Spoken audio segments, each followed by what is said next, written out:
దేవుని ఘనమైన శ్రేష్టమైన పరిశుద్ధ నామమునకు మహిమ స్తుతి ప్రభావములు కలుగునగాక.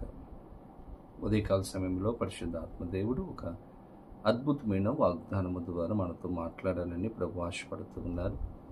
ఈరోజు మీరందరూ కూడా ప్రార్థన పూర్వకముగా కనిపెడుతూ ఉన్నారని, ఎదురు చూస్తూ ఉన్నారని నమ్ముచూ ఉన్నాను. దేవుని బిడ్డలారా, ఈరోజు ప్రార్థన చేసుకుని ప్రభు సిద్ధపరిచిన వాగ్దానాన్ని ప్రార్థనాపూర్వకముగా పొందుకుందాం. తలల వంచండి, ప్రార్థన.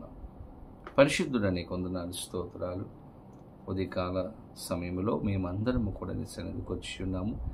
మాతో మీరు మాట్లాడండి, మమ్మల్ని దర్శించి మీరు ఆస్వాదించి నీ కృపలో భద్రపరచమని యేసు నామమున అడిగి వేడుకొనుచు ఉన్నాము మా పరమ తండ్రి, ఆమేన్. ఈ దినం దేవుని వాగ్దానం చదువుకుందాం. కీర్తన గ్రంథము 57వ సంకీర్తన 2వ చరణమును చదువుకుందాం. మహోన్నతుడైన దేవునికి, నా కార్యము సఫలము చేయు దేవునికి నేను మొరపెట్టుచున్నాను. దేవుని స్తోత్రం. దావీదు ఒక గుహలో ఉండి రాస్తున్నటువంటి కీర్తన. శత్రువులు తనను చుట్టుముట్టి ఉన్నారు, తరుముతూ ఉన్నారు. సౌలు తరుముతూ ఉన్నాడు, చంపాలని చూస్తూ ఉన్నారు. దావీదు పారిపోయి గుహలో ఉండి చేస్తున్నాడు ప్రార్థన, ప్రభుని అడుగుతున్నాడు. నేను ఈ పరిస్థితులలో మనుషుల దగ్గరకు నేను వెళ్ళను కానీ, మనుషులకు సహాయం నేను కోరుకోను కానీ, నా కార్యము సఫలము చేసే దేవునికే నేను మొరపెట్టుకుంటాను. నా సమస్యను దేవుని దగ్గర చెప్పుకుంటాను, నా కష్టాన్ని దేవుని దగ్గర చెప్పుకుంటాను, నేను దేవునికే మొరపెట్టుకుంటానని దావీదు ఇక్కడ తెలియచేస్తూ ఉన్నాడు. దావీదు యొక్క జీవితంలో విశ్వాసము, నాకేం కష్టం వచ్చినా, ఏ శ్రమలు ఎదురైనా దేవుని దగ్గరికి వెళ్తే నాకు సహాయం చేస్తాడు. ఆ నిరీక్షణ, విశ్వాసం దావీదు జీవితంలో ఉంది. చాలా సమయాలలో దావీదు జీవితంలో గృహ అనుభవాలు ఉన్నప్పుడు ఎక్కువగా దేవుని దగ్గరికి వచ్చి ప్రార్థన చేసినటువంటి అనుభవాలు దావీదు జీవితంలో ఉన్నాయి. ఎందుకంటే యెహోవా నాకు ఆధారము, ఆపత్కాలములలో ఆయనే నాకు సహాయం చేస్తాడన్నటువంటి విశ్వాసం దావీదుకు ఉంది. ఈరోజు మన జీవితంలో కూడా ఏదైనా అవసరత వచ్చినప్పుడు, ఏదైనా కష్టం వచ్చినప్పుడు మనుషుల దగ్గరకు మనం పరిగెత్తడం కంటే, మనుషుల యొక్క సహాయాన్ని మనం ఆశ్రయించడం కంటే, ఎదురు చూడడం కంటే, మన కార్యము సఫలం చేసే దేవుని దగ్గరకు మనం వస్తే దేవుడు కార్యాన్ని సఫలం చేస్తాడు.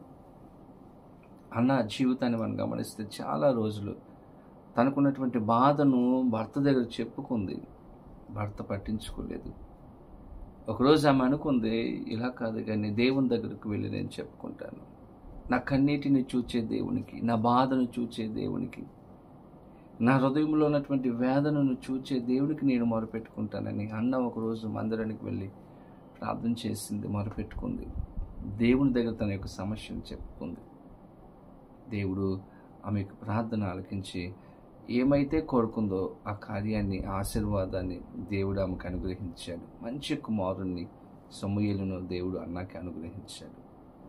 దేవుడు బిడ్డలారా, మన మనుషుల దగ్గరకు వెళ్ళినప్పుడు మనుషుల యొక్క సహాయాన్ని పొందుకోలేకపోవచ్చు, కానీ సహాయం చేసే దేవుని దగ్గరికి వస్తే ఆయన ఖచ్చితంగా మనం ఏ పరిస్థితులు ఉన్నప్పటికీ కూడా, ఏ ఇబ్బందిలో ఉన్నప్పటికీ కూడా, ఏ బాధలో ఉన్నప్పటికీ కూడా ఆయన మనకు సహాయం చేసే గొప్ప దేవుడు. మన పరిస్థితులకు చాలిన దేవుడు, మనలను ప్రేమించే దేవుడు. కాబట్టి ప్రభు దగ్గరికి రండి, ప్రభు మీద ఆధారపడండి, మీ కార్యములు సఫలం చేసే దేవునికి మొరపెట్టండి. ఉదయం లేచి ప్రార్థన చేయండి, ప్రభు దగ్గర చెప్పుకోండి, ఖచ్చితంగా మీ సహాయం చేస్తారు. అటువంటి కృప పరిశుద్ధ ఆత్మదేవుడు ఈ వీడియో చూస్తున్న ప్రతి ఒక్కరికి అనుగ్రహించి సహాయం చేయండి గాక. ఆమేన్. ప్రార్థన. పరిశుద్ధుడని కొందనాలు స్తోత్రాలు. ఉదయకాల సమయంలో మాకు మీరు ఇచ్చిన శ్రేష్టమైన అమూల్యమైన వాగ్దానం బట్టి మీ కొందనాలు ప్రభా. మా కార్యము సఫలం చేసి మీ దగ్గర మేము మొరపెట్టుచు ఉన్నాము. ఎవరెవరైతే ఈరోజు మీ దగ్గరకు వచ్చి అడుగుతున్నారో ప్రతి ఒక్కరికి సహాయం దయచేసి సమాధానం, సంతోషం అనుగ్రహించి గొప్ప కార్యములు చేయమని యేసు నామమున అడిగి వేడుకొనుచు ఉన్నాము మా పరమ తండ్రి, ఆమేన్. తండ్రి, కుమార, పరిశుద్ధ ఆత్మ త్రియేక దేవుని యొక్క దీవెన, ఆశీర్వాదము సదాకాలము కలుగునుగాక. దేవుడు మిమ్మల్ని దీవించునుగాక.